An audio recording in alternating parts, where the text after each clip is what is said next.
Hey there, Wargamers, and welcome to another Wargames Delivered video. In this video, we're going to go over batch painting, continuing our series from last time. Let's get started.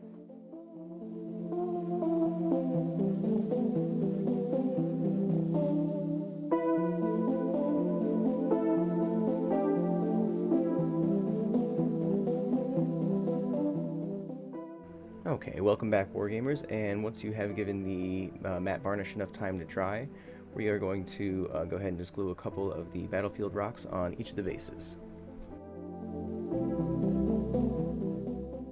And you can add as many or as little battlefield rocks as you'd like. I tend to do about 2 or 3 on these 28 milliliter bases.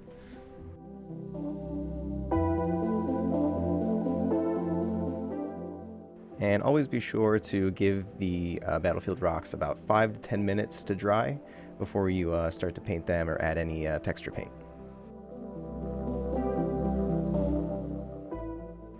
And here I'm using plastic glue, but you can use basing glue or super glue. Whatever you have available will really work for these.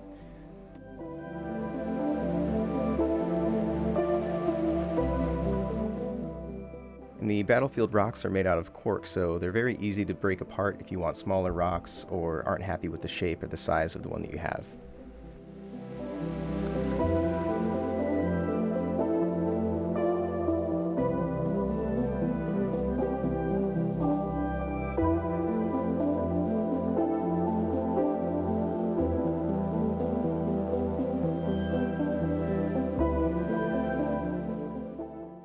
Next up, we're going to switch over to our texture paint, and we're going to put this on the tops of all the bases here.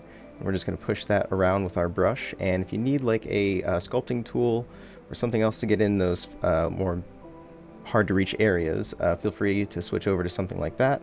I usually like to use just an old brush for this, but the Army Painter sculpting tools work great for this as well.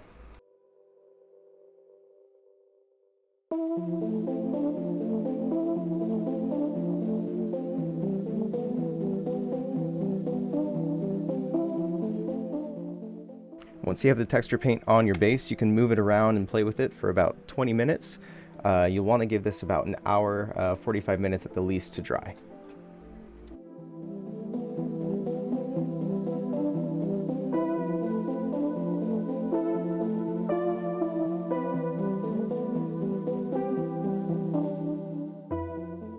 Once the texture paint has dried, we will switch over to our first painting step, and we're going to take Fur Brown and Troll Claws, and we're going to mix the two together in a 1-to-1 ratio, and we're going to use this as the baseline color for all of the bases.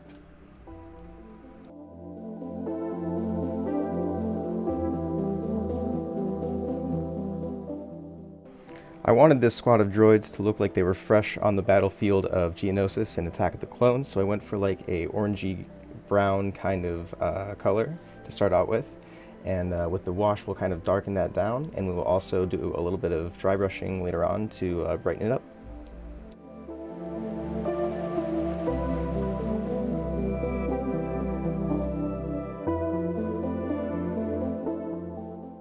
And with this step, be sure to cover the entirety of the base, including the rocks that we put on earlier. Just be very careful to avoid the feet, if you can call them feet for droids. I'll get back to you guys on that one. Avoid the models.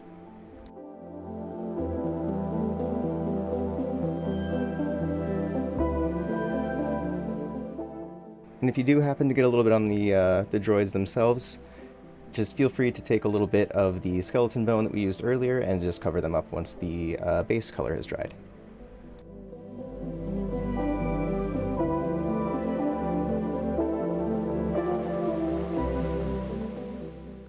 Now we're using the same technique we used in the previous video, where each step that we're doing here, we're doing on every model in the squad.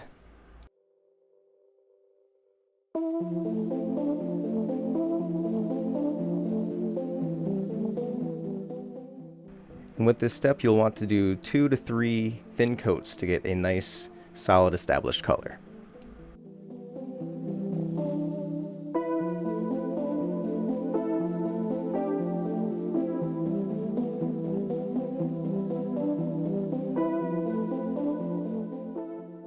Once you've got a good base coat on the whole squad, we'll switch over to strong tone for our wash stage.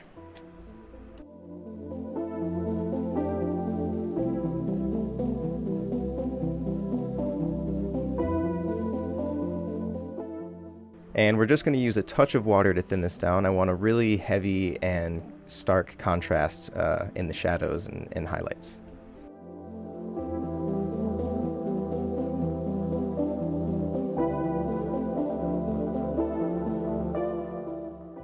And again, in this step, we want to cover the entire base with the wash. Just be careful to avoid the models. If you do happen to get some wash on the models, you can usually just take your finger or a paper towel and just wipe it off before it dries. If it does dry, again, just grab the skeleton bone that we were using earlier and just cover it up later.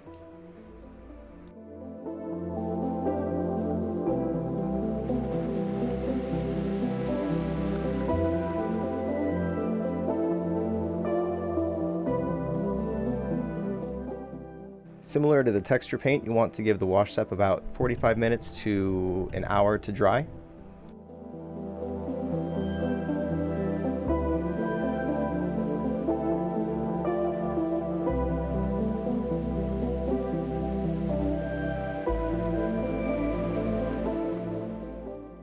Starting off our dry brushing and highlighting stage, we're going to switch back to Troll Claws, and we're going to take this and do a light dry brush on each of the bases.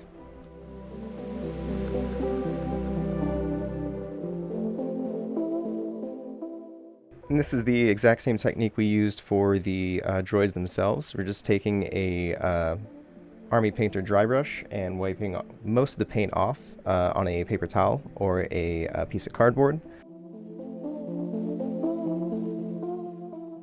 And you will need to add paint to your dry brush about every 2 models or so, give or take. So just be aware of that when you're doing this, and when you start to see that you're not really applying as much highlight as you used to be, just go ahead and add more paint to your brush.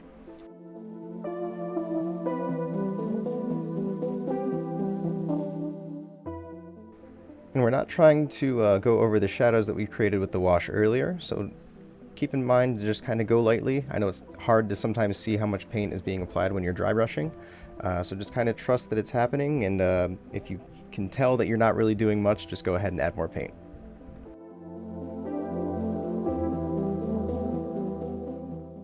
Moving on to a clean palette here, we're going to switch over to matte black, and we're going to use this to go along the edge of the bases.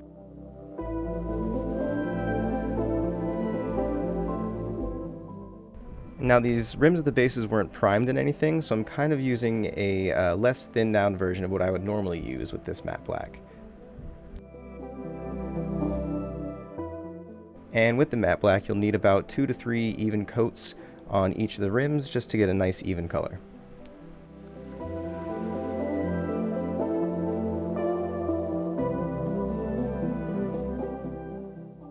And lastly, we're going to take our anti-shine matte varnish and we're going to paint this over the entirety of every model that we painted. When you're painting on matte varnish, what I like to do is a 2-to-1 ratio of water to matte varnish. This helps thin it out so you don't have those white kind of pools puddling everywhere.